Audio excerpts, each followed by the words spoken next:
新春佳节来临，我先在这里给大家拜个年，祝大家在虎年虎虎生威，一切顺意。今天呢，我想给大家推荐2本我刚刚买到的摄影书。那这2本摄影书呢，会非常的对我来说会非常的特别一点。首先呢，这2本摄影书呢是没有，他们2个人之间是没有任何关系的，一个是生活在欧洲的 Alison McCulley， 一个是生活在日本的渡边敏哉。但是呢，他们在同一家书店里面，我找到了他们2个人最新出的2本书。这本呢是 Alison McCulley去年刚刚出版的，名字叫做 Anywhere But Here， 不在此地不在此地。当我看到这本书的封面的时候，就觉得这本书是我想要的，因为它主要讲述的呢，实际上还是跟自我、跟身份、跟情感连接以及和记忆所相关的一些内容。那打开了以后呢，我会发现说这是一本非常特别的作品集。Alison McCulley 呢，她一直生活在日内瓦，然后在加纳和日内瓦进行工作、拍摄和学习。在这本他的最新的这本作品里面呢，我们可以看到所有的作品都是混乱的，都是充满着不确定性，都是有着各种各样的这种层层叠叠的交织和各种各样的复杂的之间的这个关系。它里面有很多的这个内容，那这些内容之间呢看上去好像并没有一种连接，但是实际上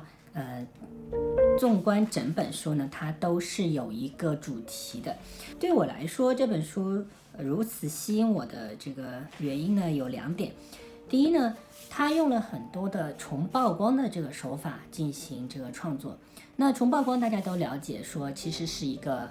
还算常见的一个方式哈。但是大部分的这个重曝光的这个作品呢，都不是很令我满意，因为他们之间就重曝光的几个画面之间，其实好像并没有一种特殊的这个关联性，就能够把它连接在一起。而在这本书里面，它的大量的这个重曝光的这个作品，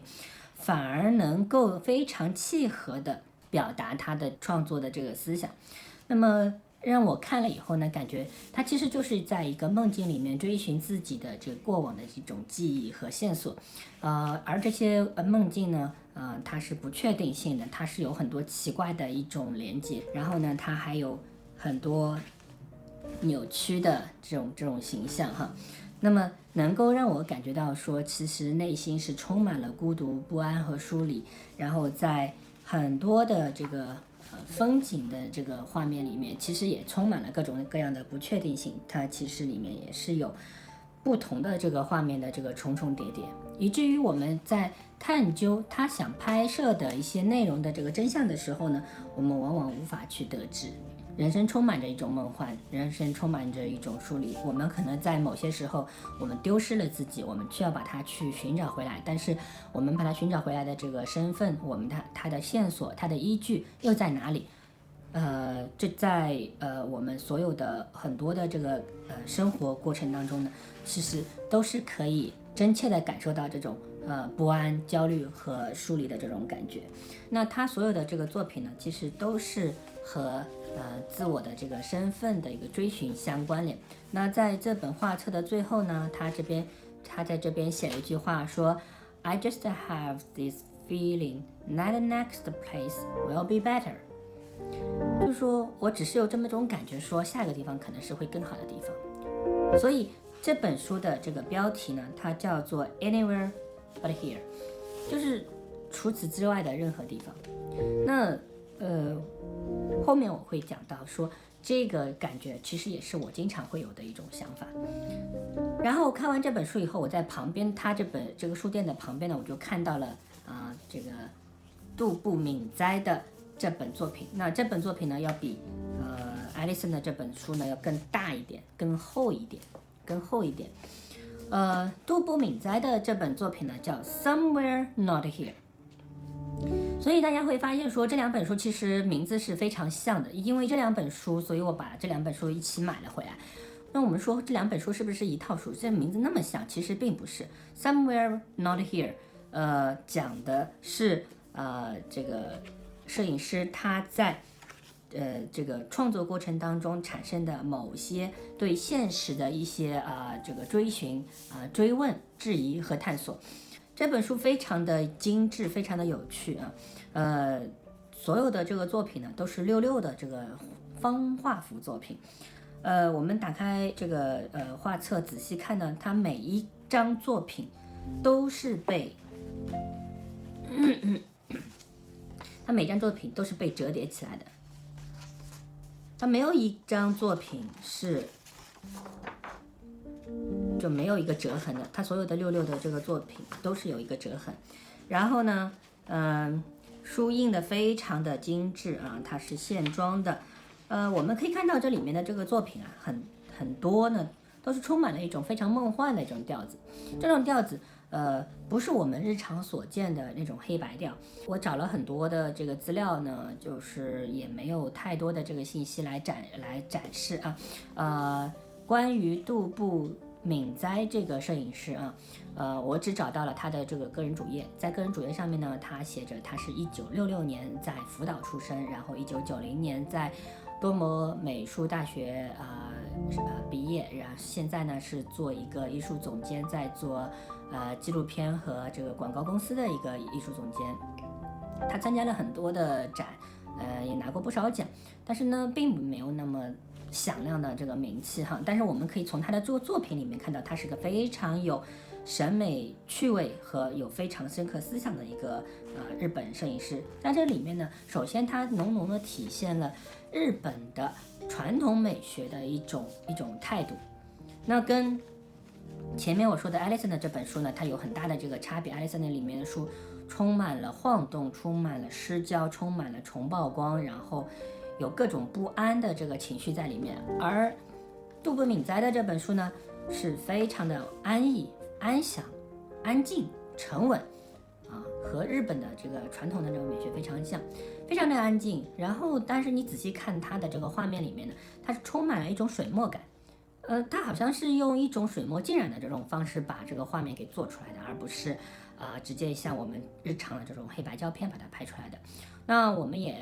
会注意到它里面的有些光亮的这个特性呢，实际上它是运用了红外摄影的这个方式，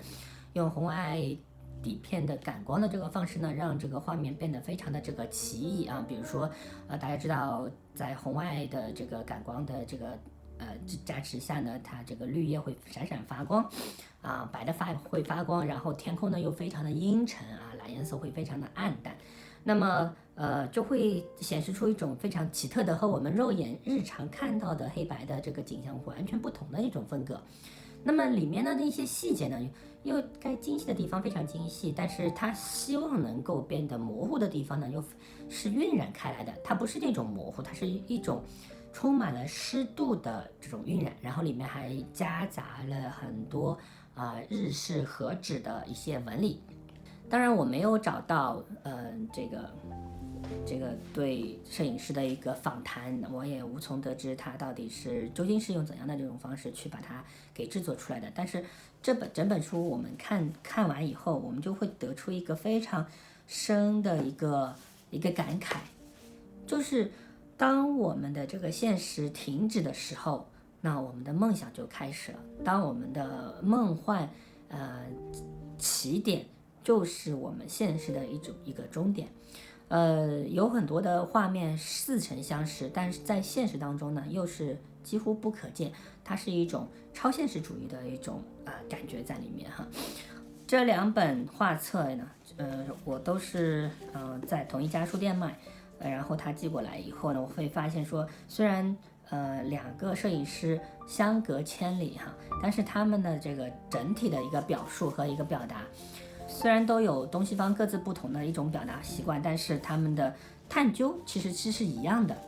两本书呢都是黑白，然后都没有那么的精准，然后都是用类似的这种装帧的手法，对线装的这个胶装的这么一种方法，来让大家能够平铺着能够看到整个画面。相比之下呢，我更喜欢杜步敏哉的这本画册，然后他在2019年就已经开始做展，然后正式出版呢是在去年的这个年底的时候，所以两本书都是非常新的两本书，在这里向大家推荐。我这里另外想说一句是，那之前呢我做过一个视频，就是探究一个内心的这个世界的一个情况，就是我们现在大部分的这个镜头呢，实际上是朝着外部客观世界在拍摄的，但实际上，拍多了以后，或者说拍的久了以后，我们会发现，大部分的这个镜头，大部分的作品，其实拍摄的还是自己。当我们用一个外部的客观的这个环境和表象来表达自己的内在的这个自我内在的这种情绪啊，内在的这种焦灼、焦虑或者不安或者迷茫等等的这种情绪的时候，我们有时候就会很难去判断或去把握说怎样的一种场景才是最合适的。我做了一个内心探索的这么个项目，其实也是碰到了很多的这个瓶颈，内在很多不确定的那些因素和情绪呢，是很难用那个外在的一些确定的、精确的、干净的一种画面去来表达的，而恰恰是那种抖动的、不清晰的、失焦的、朦胧的、充满雾气、湿气的那种画面，才反而能够真正的能够传递出我们内心的那种情绪出来。一个人的内心世界，是世界上唯一的，是他独特所具有的，他和外部世界的这种关系啊。其实只能是通过文字、照片等等一种载体把它传递出来。我觉得外部客观世界的这个描摹表述实际上已经很多了，但实际上对每个人内心的内在的自我的一种探寻，内在世界的一种追寻反而很少。可能每个人因为都不一样，所以很难说你的这些经历、一些感受、一些情绪能够触动到我、引发到我。但这两本书，我觉得真的是触动到我了。它有我能够看懂的影像，但是我更能接受到它内在的情绪的这个传递。可能也是因为正好自己也在做类似的这个项目，所以会更加关切到这里面所蕴含的一些情绪和表达。那这两本书也给了我很大的一种启示，说内在的一些情感上面的一些东西是如何通过客观的画面去把它传递出来的。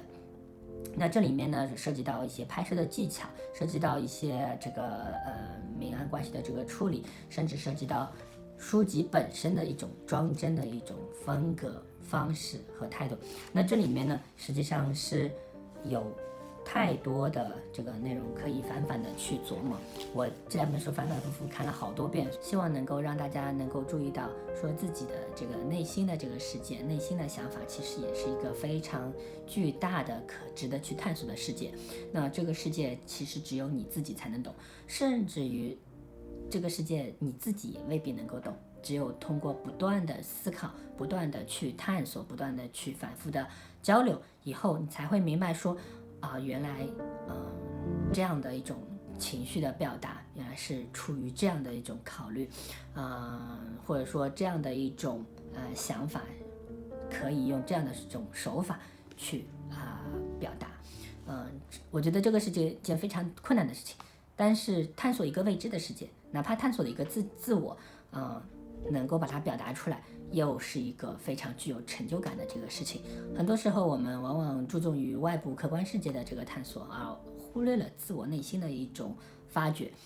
这是很可惜的一件事情。我希望大家能够有兴趣看一下这两本画册，能够把这个情绪自我的认知，对自我情绪不安的一种把握，那种不管是正面也好、负面也好的一种东西能够成功的传递出来，能够表达出来，这就是一个非常了不起的一个摄影项目了。好，今天的分享就到这里。那么我会把这2本书的链接发在我的这个评论里面啊，希望大家有兴趣的能去看一下。好，今天的分享就到这里，我们下次再见，拜拜。